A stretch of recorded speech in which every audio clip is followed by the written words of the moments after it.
Welcome to the video session. So in this video session we are going to discuss about the different types of errors associated in the measurement system. So first we will define what is an error. So error is nothing but it is the deviation from the measured value to the true value or the actual value. So that means the true value or actual value is predefined and the measured value will be in the precision of measurement. So for example, our true value is 10 centimeter. Then when you are measuring with the help of a scale, then we got the measured value as 10.5 centimeter. Then the difference between the true value and the measured value will be 0.5 centimeter. This 0.5 centimeter is called an error associated in the measurement system. There will be lot of possibilities which will cause the measurement to become an error in the measurement system. So it may be due to the human being who involved in taking the reading, or it may be the external sources, or it may be vibration, pressure. All these kind will influence the errors in the measurement system.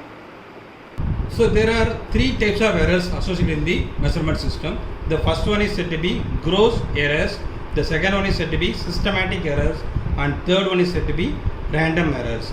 So again, the systematic errors, further it is subdivided into three more groups that are called observational errors, instrumental errors, and then environmental errors. Now we will see in detail about the gross errors. So these type of errors which will be associated when the operator used for reading and recording the measured value, this kind of errors will be committed. That means with the operator tend to take the reading and it is going to be recorded in the notebook. At the time what happens, at the time of reading he may read the correct value. When he want to transpose into the record notebook, due to the deviation in the human being, he may be errorly write the value. For example, suppose the person who involved in measuring the voltage value, so the actual value should be 28.5 volts.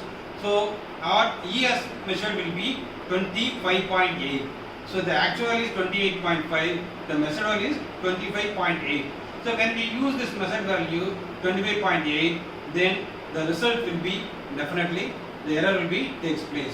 So these type of errors are called gross errors. So it is mainly because of the person who involved in measuring the value. So how we can overcome these kind of errors?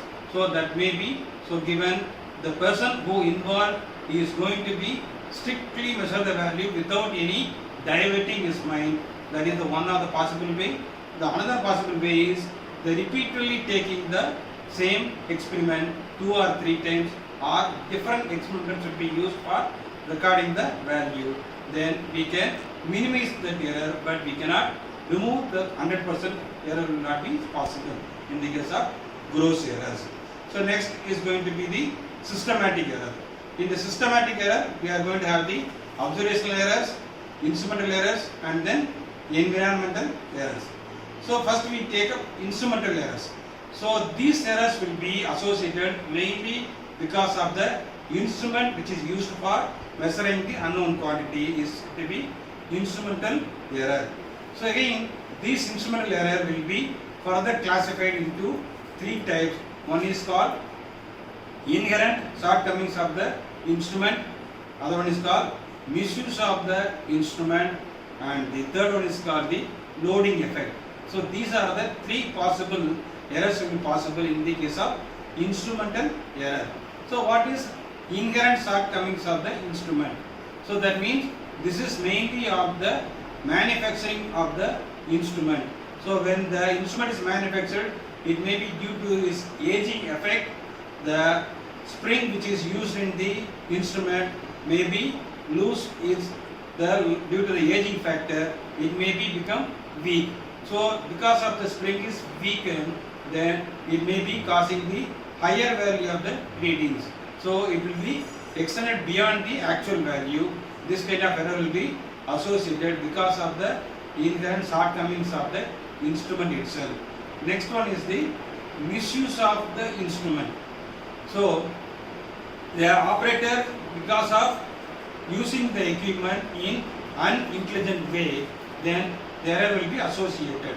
That means he is going to be use the instrument instead of measuring for the 0 to 30 volts, he may be connected to the larger value circuit.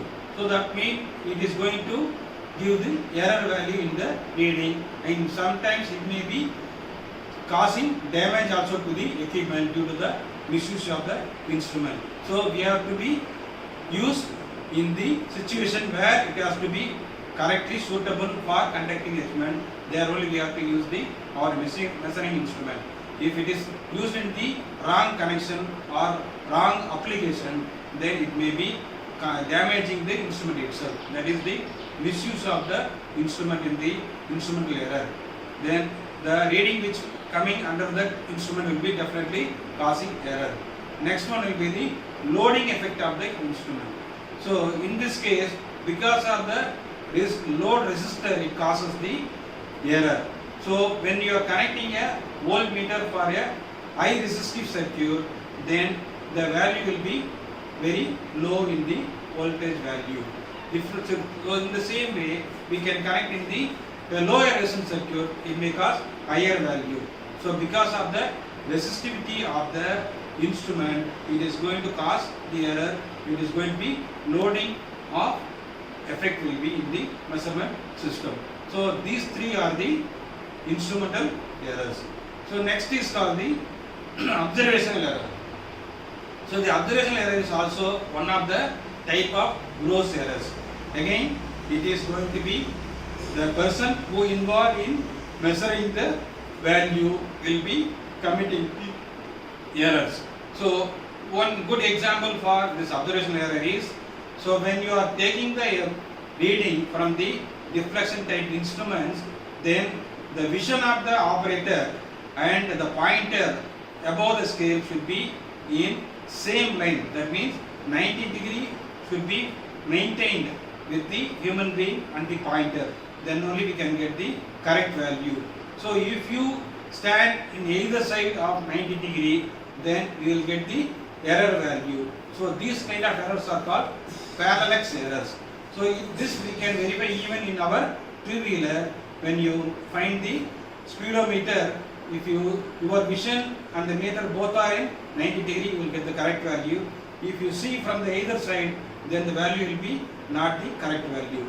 So these kind of errors are called observational errors. And the third one is called environmental errors. So this is because of the surrounding of the instrument where we are using our measuring instrument. So the surrounding means the environmental condition. So it means it may be atmospheric or vibrating or temperature, which will cause us the instrument to give a wrong reading. Then because of the external condition of the instrument, we are getting these kind of environmental errors.